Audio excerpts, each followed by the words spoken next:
députés. Alors, donc, présomption de démission, donc le décret d'application est publié. Alors, je vous rappelle que cette présomption de démission, elle avait été mise en place dans le cadre de la réforme de l'assurance chômage, et ce dispositif avait été contesté devant le Conseil constitutionnel, et le Conseil constitutionnel l'avait en somme validé. Voilà. Donc, si vous voulez, je peux vous retrouver la décision du Conseil constitutionnel sur l'assurance chômage. Décision Conseil constitutionnel... Assurance chômage, je crois, c'est de 2022. Voilà, donc 2022. Ouais, je crois, ouais, ça doit être elle, voilà. Mesure d'urgence, voilà, donc c'est la loi portant mesures d'urgence relatives au fonctionnement du marché du travail en vue du plein emploi. Et là, si vous voulez, on peut lire le paragraphe sur la démission. Si ça vous intéresse, on va lire ça rapidement, voilà. Donc les députés contestaient également l'article 4 de la loi instituant une présomption de démission du salarié en cas d'abandon de poste. Et je vous rappelle aussi que vous aviez une autre joyeuseté dans la loi, l'article 2 de la loi prévoyant qu'un demandeur d'emploi peut être privé du bénéfice de l'allocation d'assurance chômage lorsqu'il a refusé 2 propositions de contrat à durée indéterminée. Voilà, donc une autre manière de sucrer le chômage aux personnes, alors que ces personnes ont travaillé, qu'elles ont cotisé. Donc les libéraux, allez vous faire cuire le cul. Voilà. Et bon, là je balance, j'en ai plein le cul. Voilà.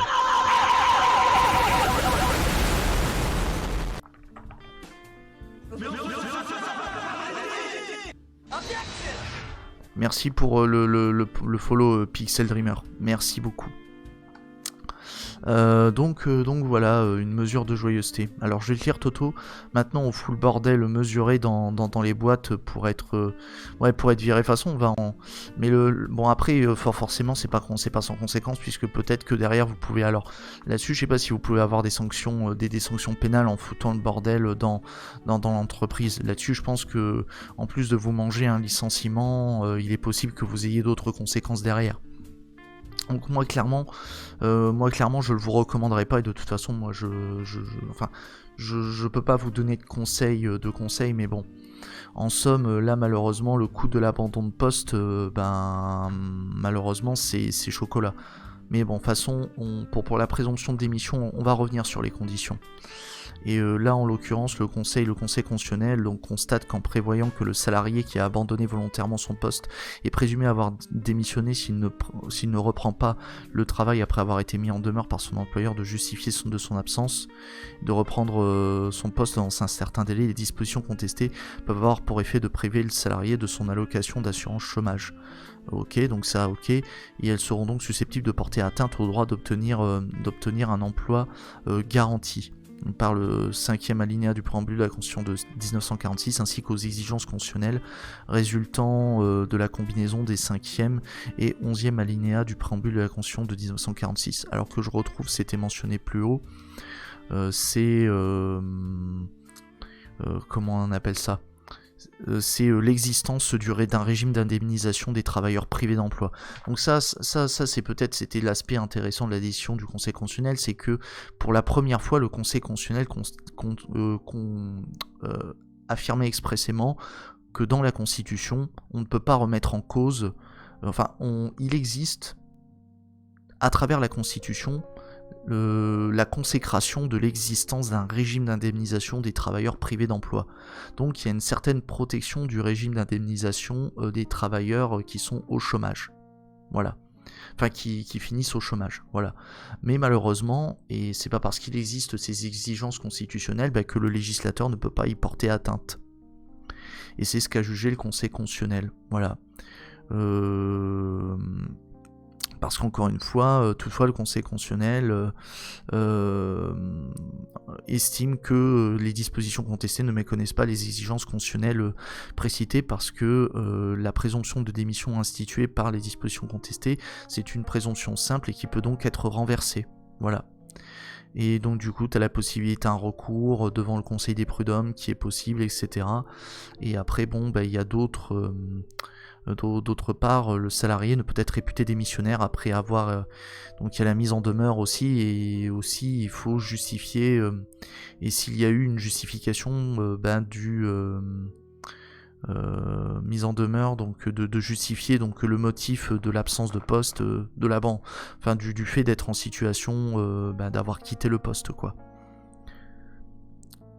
Et surtout qu'après, bon, le conseil constitutionnel rappelle qu'il y a d'autres moyens d'obtenir une indemnisation via la démission, motif légitime, et de toute façon on reviendra dessus, genre raison médicale, exercice de droit de grève, exercice de droit de retrait. De toute façon on va revenir sur tout ça. Mais c'est les raisons pour lesquelles le conseil constitutionnel avait refusé de censurer cette mesure absolument abjecte de la présomption de démission, parce qu'encore une fois, moi vous connaissez ma position, moi j'aimerais qu'on parte du principe que dès que tu démissionnes, à partir du moment où tu as cotisé, tu touches ton chômage, quoi, qu'on arrête d'emprisonner les gens dans leur métier, et qu'ils soient, déjà c'était déjà honteux de contraindre les gens à devoir être en situation d'abandon de poste pour pouvoir être dégagés.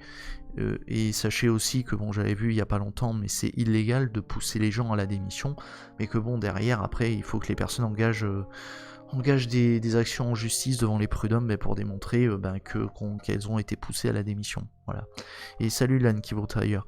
Quand tu disais privé, j'avais pas compris, j'avais pas compris public, oui. Bon après j'arrive au milieu, oui, bien évidemment, mais bon.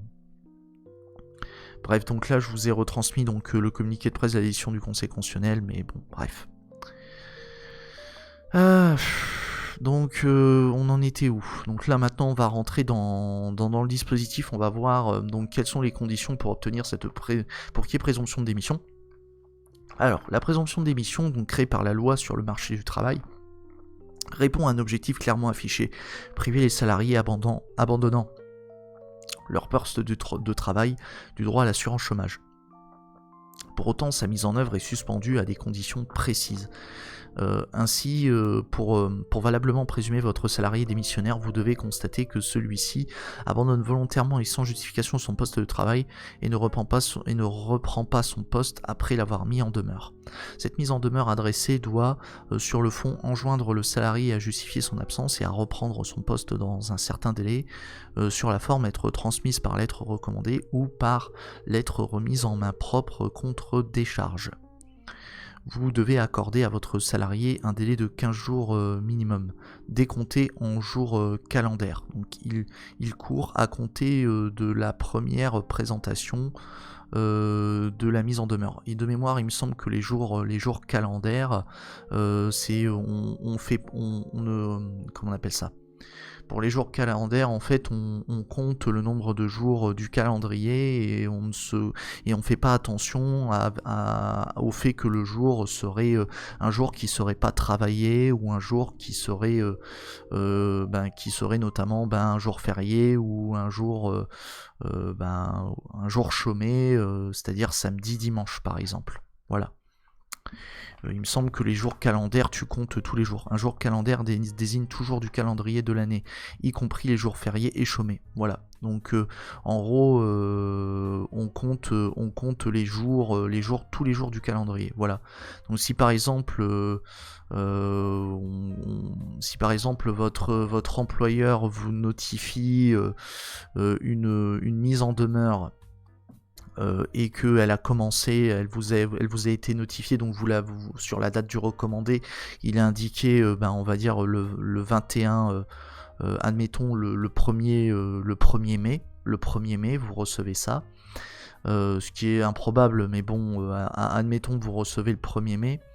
Allez, on va dire plutôt le 2 mai, parce que jour férié, la Poste distribue pas le courrier, il me semble. Donc admettons le 2 mai, on va compter tous les jours du calendrier et en gros, l'employeur doit vous laisser donc 15 jours minimum, donc c'est-à-dire au moins jusqu'au 17 mai pour que vous lui répondiez, que vous lui transmettiez vos observations. Voilà, moi je le comprends comme ça. Et c'est pour jour calendaire, c'est comme ça qu'on effectue le calcul. Voilà. Bon, conseil, donc précisez à votre salarié les conséquences de son inaction à l'issue du délai imparti, rupture du contrat de travail du fait de la démission présumée, absence d'allocation chômage, etc. Donc là, bon, là, je suis navré, mais bon, ici, on est on est sur un article qui s'adresse avant tout aux employeurs, qui est là pour plutôt, si je puis dire, éviter que les employeurs fassent n'importe quoi dans leur, comment on appelle ça, dans leur comment on appelle ça, dans leur mise en demeure d'une présomption de démission. Voilà. Bon, écoutez, est-ce que j'ai pas un truc bon, si, allez, pour s'énerver un petit peu.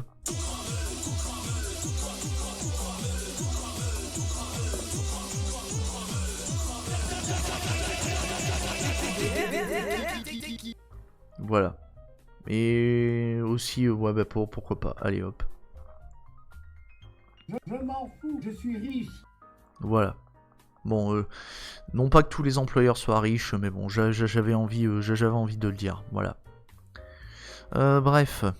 Avançons. Donc, dès lors que ce dernier entend se prévaloir, donc ce dernier c'est le salarié, donc dès lors que le salarié entend se prévaloir d'un motif légitime de nature à faire obstacle à la présomption de démission, il devra l'invoquer en réponse à votre mise en demeure. Ce retour n'est soumis à aucune exigence de forme, il peut être verbal ou écrit. Néanmoins, à notre sens, la sollicitation d'un écrit reste vivement recommandée, oui. Donc on vous conseille fortement, pour des questions de preuve, d'avoir un écrit. Voilà, un écrit c'est toujours plus simple à rapporter en termes de preuve que l'oral, quoi. L'oral, pour apporter la preuve de l'oral, le plus simple c'est un témoignage. Mais encore une fois, un témoignage en termes de, de valeur probante, c'est toujours moins... Enfin, un témoignage, ce sera plus facile à si je puis dire, à contester qu'un écrit. Parce que bon, un écrit, après, s'il y a une signature, etc., si on n'a pas à faire un faux, bon, ben voilà. Mais encore une fois, bon, l'écrit, si admettons vous êtes dans ce cas-là, que vous avez fait un abandon de poste, etc., bon, déjà, si vous avez des ennuis, je vous le dirai toujours, essayez dans la mesure du possible de vous faire accompagner d'un avocat spécialisé en droit du travail et qui a l'habitude de défendre les intérêts des salariés. Et aussi, bon, encore une fois, moi je vous dirais par précaution, l'écrit. Moi je pense que l'écrit en soi c'est une bonne chose pour avoir une trace et avoir une preuve. Voilà. Alors, j'ai cru lire que les syndicats employeurs étaient pas chauds pour la présomption de démission, mais j'ai pu me tromper. Alors là-dessus, peut-être que c'est un mécanisme, peut-être que c'est un mécanisme qui les emmerde par rapport, comment on appelle ça, par rapport justement au fait de mettre une mise en demeure, etc. Peut-être. Après, vous me direz. Vous me direz que il y a aussi la rupture, essayez dans la mesure du possible, mais encore une fois c'est pas évident, d'obtenir une rupture de comment on appelle ça, je ne sais plus. C'est une rupture merde. C'est pas rupture à l'amiable. J'ai oublié le terme.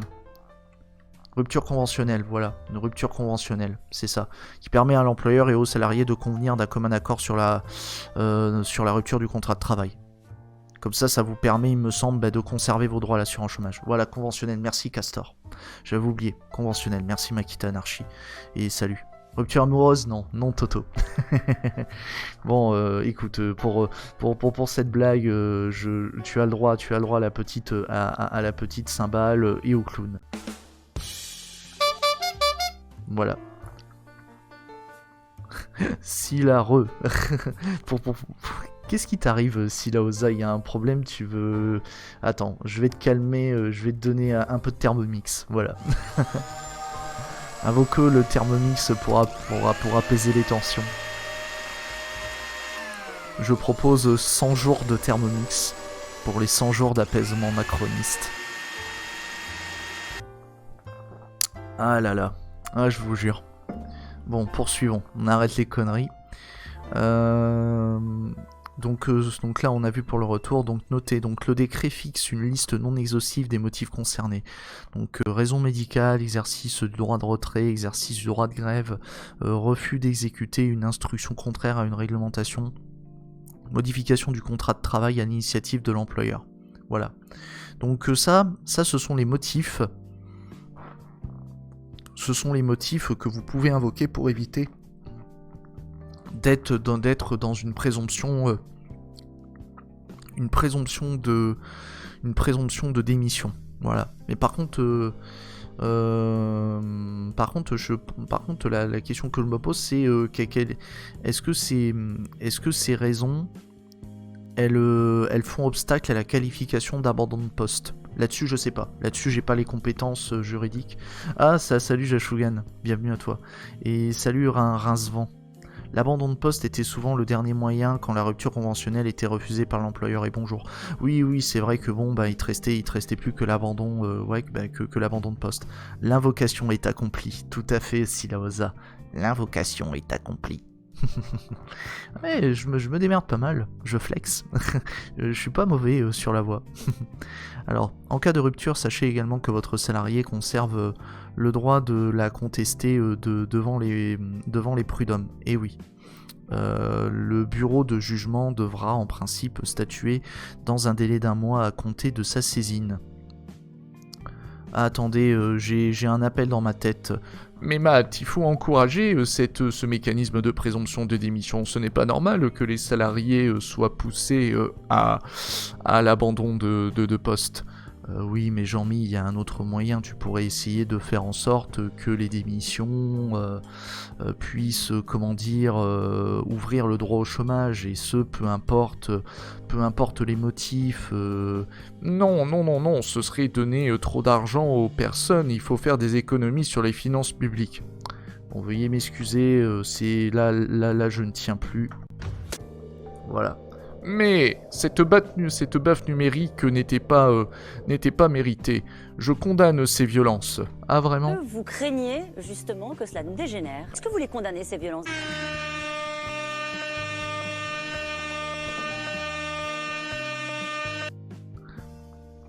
Mais Matt, tu n'es pas très gentil avec moi. Laisse-moi exprimer mon libéralisme. Arrête Jean-Mi ou je sors les casseroles. Je te rappelle que tout dispositif portatif sonore est interdit. Dans la région des Hauts-de-France, je ne sais pas. Bon, maintenant tu te tais. Mais, bon, allez, reprenons. Donc, présomption de démission. Donc, des précisions apportées par le ministère du Travail. Pour l'heure, certaines zones d'ombre peuvent fragiliser le recours à la présomption de démission. Donc, quels seraient les autres motifs de nature à faire obstacle au... Oui, voilà, parfait, excellent. Oh, magnifique emoji. Oh, merci Dayon de me faire part de cette nouvelle emote. Alors, j'imagine que ça vient de chez l'Antistream. Merci.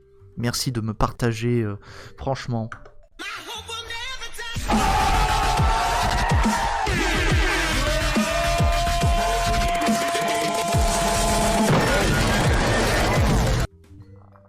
Merci pour cet emoji Macron casserole, c'est incroyable. Président casserole, ah oui, absolument grandiose.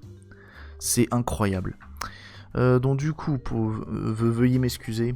D'ailleurs, apparemment sur Twitter, le terme du coup est un tic qui devrait être évité. Donc du coup. Voilà.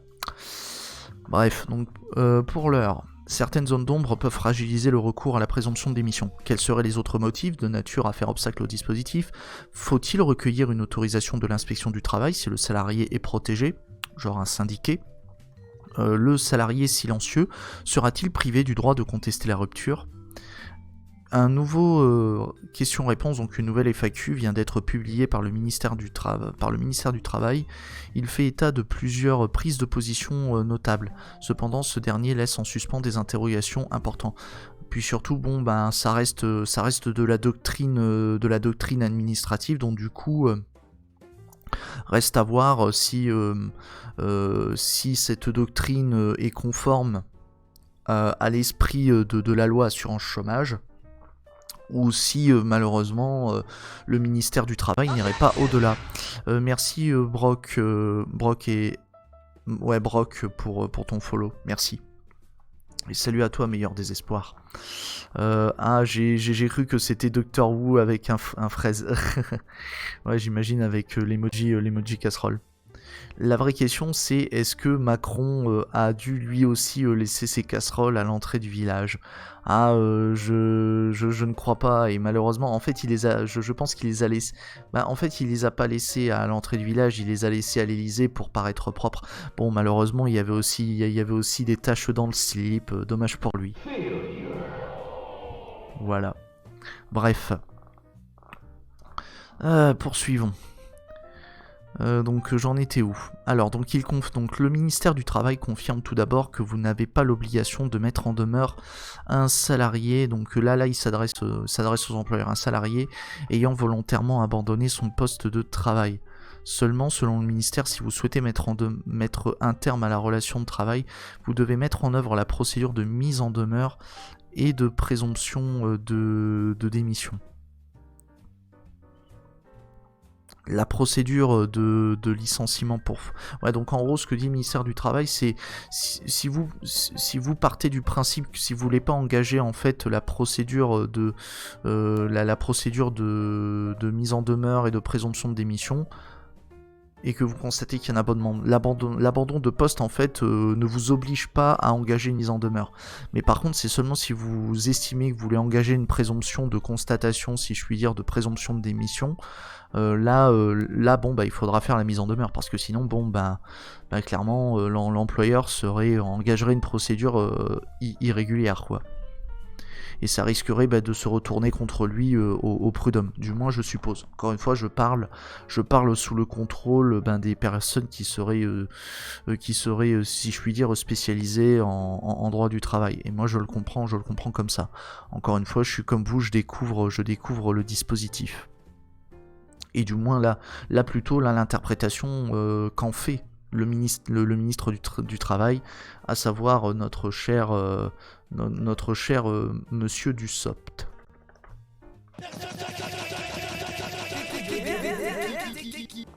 Voilà. Bref. J'en étais où avec ces conneries? Donc, voilà. Donc la procédure de licenciement pour faute, quant à elle, n'a plus vocation à être engagée. Cette analyse, en contradiction avec le contenu de la loi et du décret, laissait penser que vous étiez obligé de recourir à la présomption de démission. Cependant, une nouvelle précision vient d'être apportée par le ministère lui-même. Ainsi, bien que la FAQ suggère le contraire, le recours au licenciement pour faute n'est pas exclu. La présomption de démission ne représente donc qu'une alternative parmi d'autres. Voilà. Donc en fait, si vous préférez, la présomption de démission, c'est un arsenal juridique qui est offert en plus à l'employeur pour dézinguer son salarié. Voilà, si je puis dire. Au même titre que la rupture. Alors, la rupture conventionnelle, ça, en théorie, ça devrait mieux se passer, alors qu'un licenciement, voilà. Bref. Bon, des précisions sont également données sur le contenu de la mise en demeure. À ce titre, vous devez rappeler au salarié que, faute d'avoir repris son poste de travail à l'issue du délai imparti, il sera présumé démissionnaire et qu'il n'aura pas droit aux allocations de l'assurance chômage. De même, vous pouvez lui préciser que vous prévoyez d'exécuter un préavis et que ce dernier en est redevable. Lui rappeler que son silence sur l'organisation d'un éventuel préavis manifestera son intention de ne pas l'exécuter. La FAQ détaille succinctement les motifs d'abandon de poste aboutissant à suspendre la procédure de présomption de démission. On apprend notamment que si l'absence du salarié est justifiée par son état de santé et qu'il s'est absenté pour consulter un médecin qui lui a prescrit un arrêt de travail pour le jour même, il devra fournir un certificat médical daté du jour de son abandon de poste. Donc, reste à voir si cette interprétation est valable ou pas. Mais bon, encore une fois, c'est ce que propose le ministère du Travail. Donc qu'est-ce que tu nous dis, meilleur désespoir? Donc en fait le même dispositif existe depuis des années en droit de la fonction publique. Il me semble que cette cochonnerie est un simple copier-coller. Alors là-dessus, j'ai pas envie de dire de bêtises. Là-dessus, je sais pas. Je veux dire, j'ai plus en détail parce que comme je pratique pas nécessairement le droit de la fonction publique, je sais pas. Alors attends, on peut peut-être regarder vite fait. Je vais voir si je trouve des éléments. Présomption de démission, fonction publique. Je sais pas si ça existe.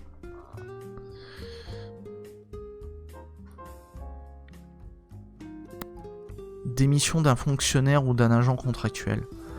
L'agent qui souhaite rompre sa relation de travail. Est-ce qu'il y a un système de... Alors attends, afficher les informations.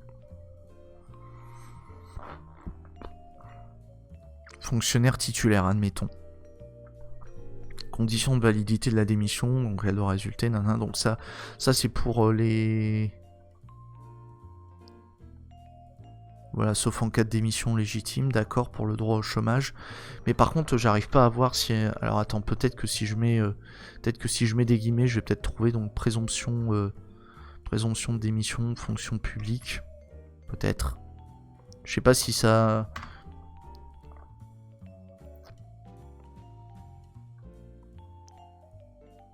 L'abandon de poste dans la fonction publique, tiens.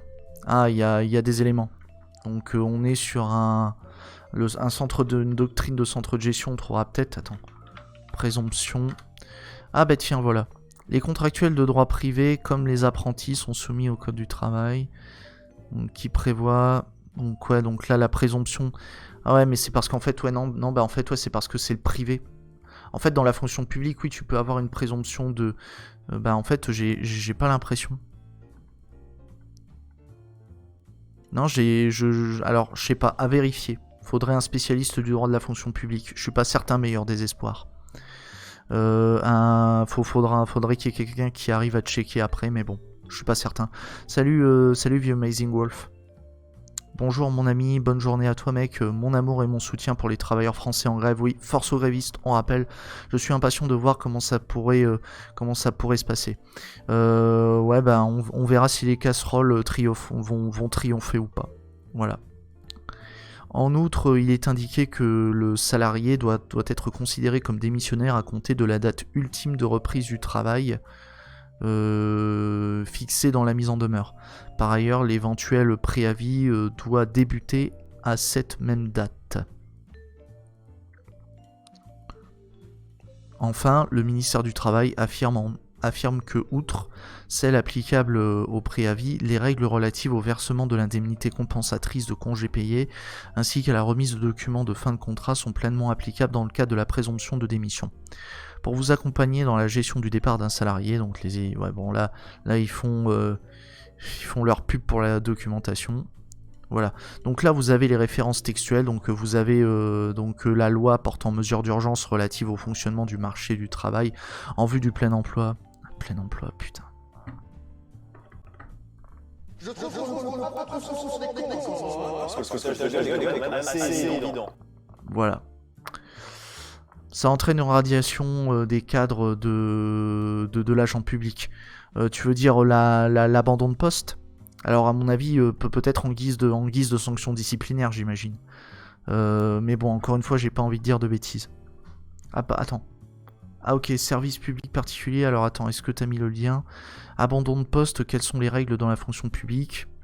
Donc alors lorsqu'un agent ne se présente plus à son poste, donc et sans autorisation ne répond plus à pas une mise en demeure, l'employeur de reprendre le... Ouais, alors attends. Donc là c'est plus... D'accord, attends. Donc quelle procédure doit suivre pour prononcer la radiation de l'agent? Donc l'abandon de poste. L'absence. De tels agissements peuvent en revanche constituer une faute disciplinaire et justifier une sanction disciplinaire. Bon, pour pouvoir prononcer la radiation, alors je pense pas que ça entraîne nécessairement une radiation, peut-être pas automatiquement, mais ça reste une possibilité, je crois. Alors attends, la mise en demeure donc par ce courrier, si l'agent peut alors prononcer la radiation, nanana, donc la décision d'abandon de poste prend la forme d'un arrêté individuel notifié à l'agent. D'accord, donc si ça vous intéresse, si vous bossez dans la fonction publique et vous vous posez des questions, ouais, meilleur désespoir, tu l'as déjà partagé, je te remercie. Donc radiation, après on peut voir un peu les effets de la radiation. Donc que l'agent perd sa qualité de fonctionnaire ou de contractuel et l'abandon de poste est considéré comme une rupture volontaire du lien de travail. L'agent n'a en conséquence pas droit à une indemnité de licenciement et aux allocations au chômage. Les congés annuels non pris par l'agent sont considérés comme perdus et ne donnent droit à aucune indemnité compensatrice. Voilà.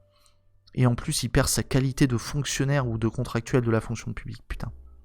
Ouais, ça fait mal. Ça fait mal. Être radié de la fonction publique, ouf. Après, bon, si vous voulez les références textuelles... je sais pas si cette circulaire est encore applicable. Là-dessus, faudra peut-être voir. Salut communard, les agents publics ne cotisent pas au chômage, donc ils ont jamais le droit au chômage. Attends. Chômage, fonction publique. On va vérifier ça. Attends, je veux vérifier ça. Alors attends. Les agents fonctionnaires et non fonctionnaires de la fonction publique ont droit à l'allocation chômage. L'allocation d'aide au retour à l'emploi, accordée et calculée dans des conditions similaires à celles des salariés du secteur privé, tout en tenant compte des spécificités de l'emploi public. Voilà, donc il y a quand même un droit, ou alors je sais pas si tu disais ça en trollant communard, ou alors si tu t'appuyais peut-être sur une information qui était peut-être tronquée, mais bon, je vous balance donc cette information vulgarisée, voilà, hop. Alors après je sais pas, est-ce qu'ils font référence à un cadre juridique derrière? Alors attendez, je regarde donc l'indemnisation chômage. Alors attends, je vois qu'il y a les dispositions. Alors attends que je regarde. Régime particulier d'assurance chômage applicable à certains agents publics et salariés du secteur public. Alors attends.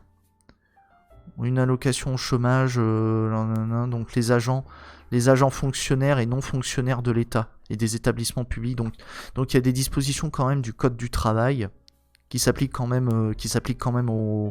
aux fonctionnaires. Bon, j'imagine de manière en général, le principe, si on n'applique pas le code du travail aux fonctionnaires, on applique en général le code de la fonction publique. Après, il y a quand même certaines dispositions, comme là ici, ces dispositions du code du travail, donc le L5424-1 qui s'applique. Et qui concerne là ici, le droit à l'allocation d'assurance chômage, quoi, en fait. Donc voilà. Et là, ça concerne dispositions particulières à certains salariés. Je suis fonctionnaire et c'est les infos qu'on nous donne, peut-être pour nous garder. Après, peut-être qu'il y a des particularités, mais j'ai pas envie de dire de bêtises. Parce que là, je vois que sur le site. Alors, parce que ça me paraîtrait quand même bizarre que les fonctionnaires puissent pas toucher. Parce qu'il y a quand même un droit au chômage, là il y a un droit à l'allocation retour à l'emploi des agents de la fonction publique et qui est régi par un décret du 16 juin 2020. Donc bon là je l'ai partagé, mais bon, encore une fois, force à toi communard, et n'hésite pas à te rapprocher éventuellement, à condition que ce soit pas des traîtres, mais d'associations syndicales, etc. Qui pourraient éventuellement te conseiller si t'as des pépins, quoi. Voilà. Bref, mais en tout cas, je te souhaite pas d'avoir des pépins, ce serait pas mal. Bref. Donc j'en étais où? Alors attends que je regarde, gère même, donc auto-assurance chômage, bon. Après encore une fois, je vous dis, je suis pas spécialiste en droit social et en droit du travail, donc là je découvre les informations sur le tas. Ah merde, je crois que j'ai pas fait apparaître les documents au bon endroit. Parce que là depuis tout à l'heure vous avez la démission, bon c'est pas grave. Au moins je vous ai balancé la source et je vous ai donné quelques infos. Bref, je vais arrêter la capture.